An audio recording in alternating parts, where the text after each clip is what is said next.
उत्तर प्रदेश के सीएम योगी आदित्यनाथ का 3G का फॉर्मूला लगातार कारगर साबित हो रहा है। सीएम योगी भी टीम 9 के साथ हर दिन बैठक करके प्रदेश में कोरोना को काबू करने के लिए अधिकारियों को दिशा निर्देश दे रहे हैं और इसी का नतीजा है कि राज्य में दिनों दिन केसेस कम होते जा रहे हैं। तो वहीं राज्य में कोरोना की स्थिति क्या है, वैक्सीनेशन की रफ्तार क्या है, सरकार किस तरह से कोरोना पर काबू पाने के लिए रणनीति अपना रही है, बस इन्हीं कुछ सवालों के जवाब देने के लिए आज हमारे साथ जुड़ चुके हैं उत्तर प्रदेश के डिप्टी सीएम दिनेश शर्मा। दिनेश जी, बहुत बहुत स्वागत करती हूं आपका जनतंत्र टीवी पर। दिनेश जी, सबसे पहले मैं आपसे यही जानना चाहूंगी, उत्तर प्रदेश में कोरोना की क्या है फिलहाल स्थिति? देखिए, कोरोना का जो संक्रमण का जो द्वितीय लहर का दौर था वो भयावह था। एक समय पर 3,10,000 से अधिक एक्टिव केस थे, जो आज हमारे माननीय मुख्यमंत्री जी के जो नेतृत्व में और माननीय प्रधानमंत्री जी के दिशा निर्देशन में जो प्रयत्न किए गए, तो ये केस आज घटकर लगभग 52,244 के आसपास आज एक्टिव केस रह गए हैं उत्तर प्रदेश में।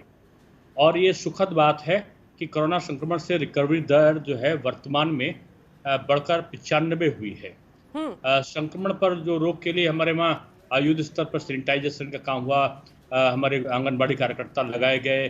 70,000 जो हमारे गांव की निगरानी समितियां बनी। 97,000 राजस्व गांवों में जो जगह जगह स्क्रीनिंग का काम जोरों पर चला। जो पूरे प्रदेश में 1,75,00,000 से ऊपर वैक्सीनेशन का काम हुआ, उसके सुपरिणाम आए हैं।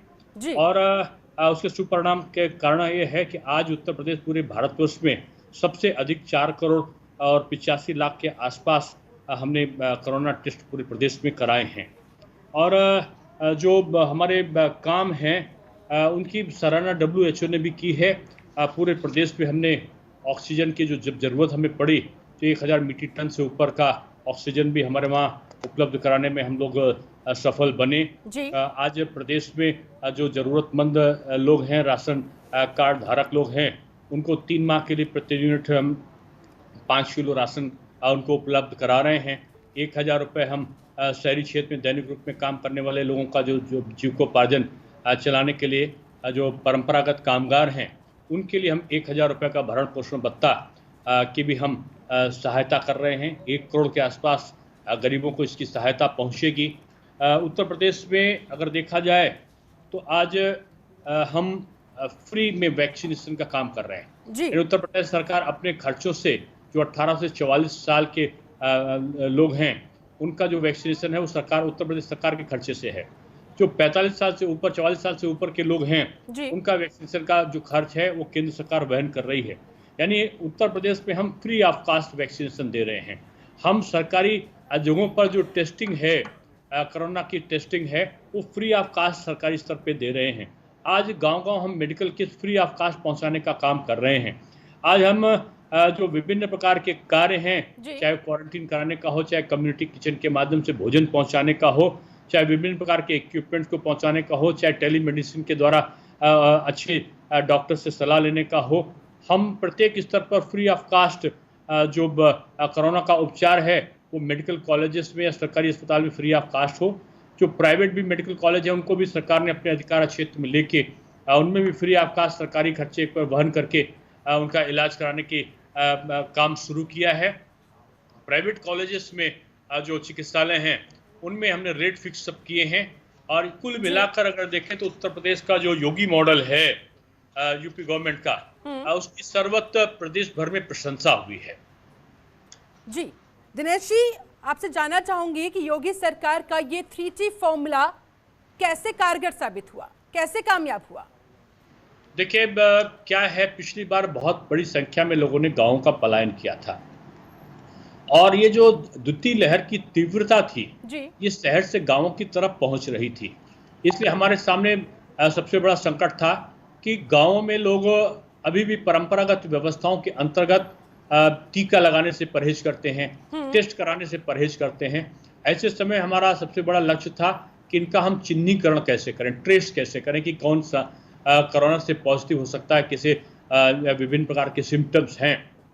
इसके लिए हमने 70,000 निगरानी समितियां बनाई। आंगनबाड़ी कार्यकर्ताओं का हमने मदद लिया। चुने गए जो गांवों में जनप्रतिनिधि थे, प्रधान थे, उनको निगरानी समितियों का अध्यक्ष बनाया। पूरे 97,000 जो राजस्व गांव थे, इनमें हमने स्क्रीनिंग का काम किया और आज इसी की सफलता हमको मिली कि आज पूरे प्रदेश में हमारा जो एक सकारात्मक वातावरण था, हम इसको बनाने में सफल हुए।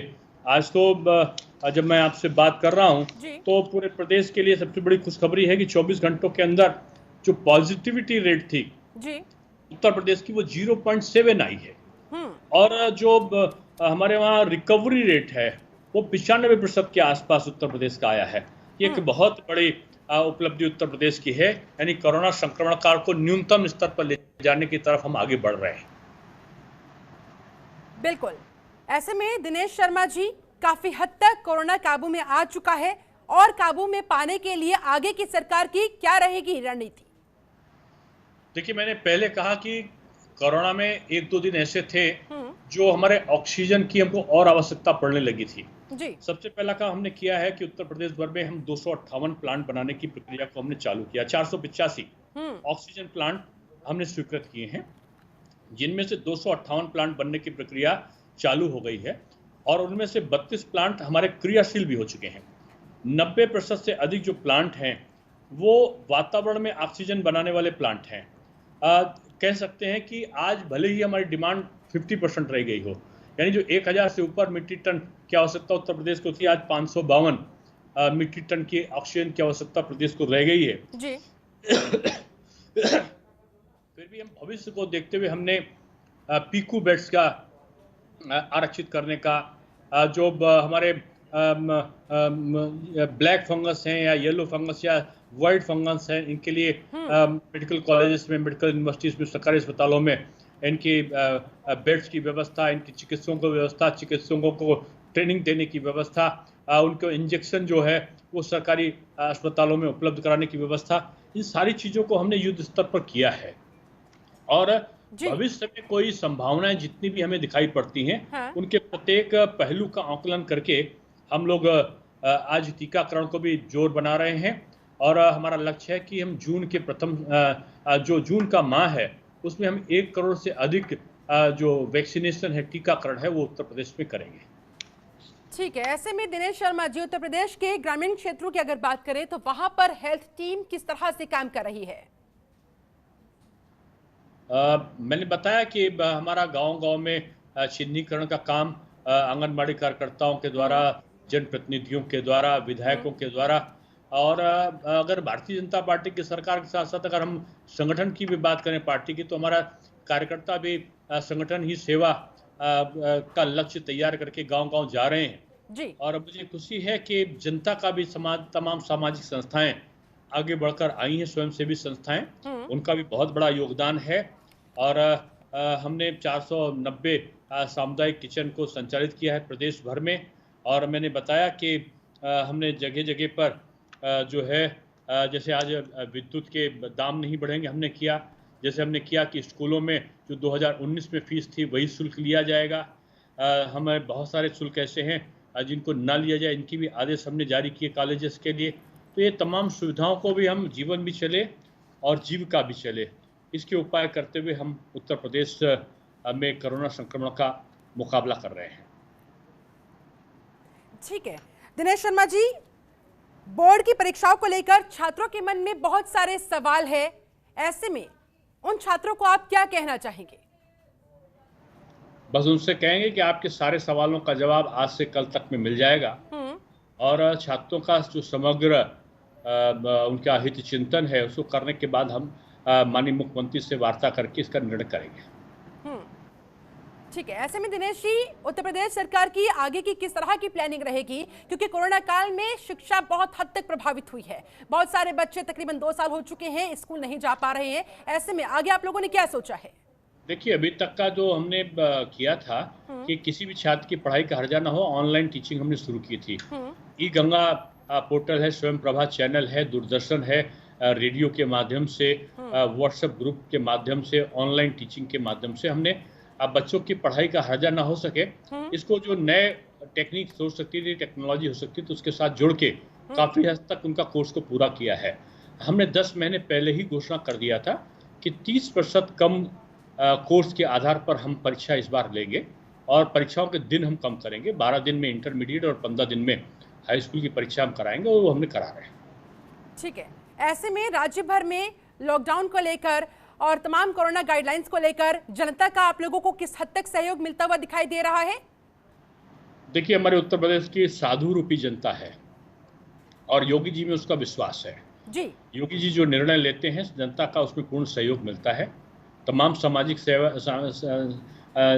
सेवा संस्थाएं आगे बढ़कर आई हैं और मुझे एक अच्छा वातावरण उत्तर प्रदेश में दिखाई पड़ता है।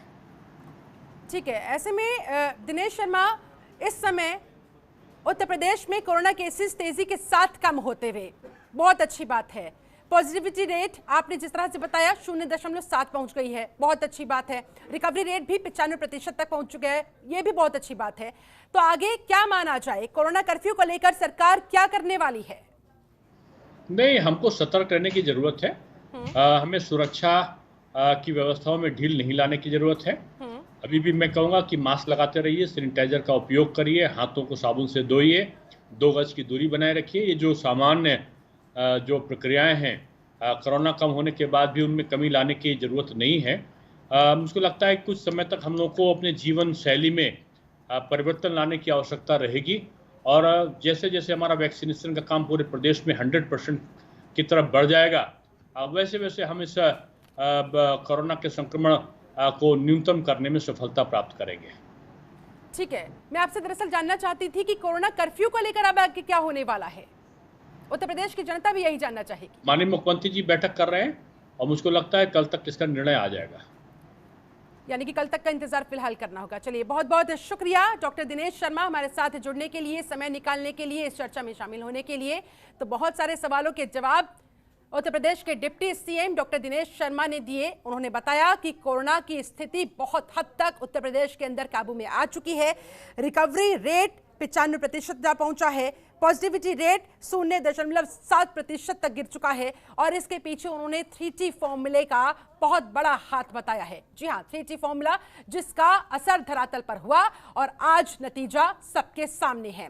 इसके अलावा बोर्ड परीक्षाओं को लेकर भी उन्होंने कहा है कि छात्रों को चिंता करने की आवश्यकता नहीं है, वो बस अपनी पढ़ाई पर गौर करें और सरकार की तरफ से जो भी फैसला होगा वो जल्द ही बच्चों के सामने आ जाएगा, बता दिया जाएगा। ऐसे में सोशल मीडिया पर फैल रही तमाम तरह की अफवाहों पर बच्चों को ध्यान नहीं देना है। इस समय उन्हें सिर्फ अपनी पढ़ाई पर गौर करना है। इसके अलावा कोरोना कर्फ्यू को लेकर भी उन्होंने कल तक इंतजार करने को कहा है कि अभी लगातार चर्चा हो रही है, बैठक हो रही है, उसमें ही फिर फैसला लिया जाएगा। तमाम परिस्थितियों पर चर्चा करते हुए, मंथन करते हुए कि आगे क्या किया जाना है। कोरोना कर्फ्यू बढ़ाया जाएगा तो और कितने दिनों के लिए बढ़ाया जाएगा? अब केसेस कम होते जा रहे हैं, तो ऐसे में कब से अनलॉक की प्रक्रिया शुरू होगी? इन तमाम सवालों पर उन्होंने कहा कि अभी फिलहाल मंथन हो रहा है, जो भी फैसला लिया जाएगा जनता को बता दिया जाएगा। यही नहीं, ये जो कोरोना के आंकड़े घटे हैं उत्तर प्रदेश के अंदर, उसके पीछे बहुत बड़ी वजह उन्होंने ग्रामीण क्षेत्रों में जो हेल्थ टीम ने प्रभावी तरीके से काम किया उसे श्रेय दिया। और बोर्ड परीक्षाओं पर आज से कल तक होगा फैसला। डिप्टी सीएम दिनेश शर्मा ने खुद ये जानकारी दी। जनतंत्र टीवी से जुड़कर तमाम सवालों के जवाब उत्तर प्रदेश के डिप्टी सीएम दिनेश शर्मा देते नजर आए। बोर्ड परीक्षा को लेकर जल्द ही सरकार का फैसला आएगा। ऐसे में उन्होंने छात्रों के नाम संदेश भी दिया है कि उन्हें किसी भी अफवाह के चक्कर में आने की आवश्यकता नहीं है। बोर्ड परीक्षाओं पर आज से कल तक फैसला हो जाएगा। मंथन लगातार चल रहा है, लगातार बैठकें करते हुए इस पर विचार विमर्श किया जा रहा है, क्योंकि ये बच्चों के भविष्य से जुड़ा हुआ मामला है। और इस तरह से तमाम सवालों के जवाब जनतंत्र टीवी पर उत्तर प्रदेश के डिप्टी सीएम दिनेश शर्मा देते नजर आए। तो आजकल में फैसला हो जाएगा बोर्ड परीक्षाओं को लेकर और छात्रों को बता दिया जाएगा। इसके अलावा कोरोना की स्थिति को लेकर उन्होंने अपडेट दिया कि रिकवरी रेट 95% तक जा पहुंचा है, पॉजिटिविटी रेट 0.7% तक गिर चुका है, और ये बहुत अच्छी बात है। लेकिन अभी भी हमें सतर्कता बरतनी होगी। अभी भी इस मुकाम पर आकर हमें कोई लापरवाही नहीं बरतनी है, क्योंकि अगर छोटी सी भी लापरवाही हुई तो कहीं मामला हाथ से दोबारा से फिसल ना जाए। इसी के मद्देनजर लगातार टीम 9 के साथ वो बैठकें कर रहे हैं। मुख्यमंत्री योगी आदित्यनाथ एक्टिव मोड में नजर आ रहे हैं, विचार विमर्श करते हुए, मंथन करते हुए। इन तमाम पहलुओं पर फैसला जल्द ही जनता के सामने होगा। खबरों के निष्पक्ष विश्लेषण के लिए सब्सक्राइब करें जनतंत्र TV and press the bell icon. Never miss any update.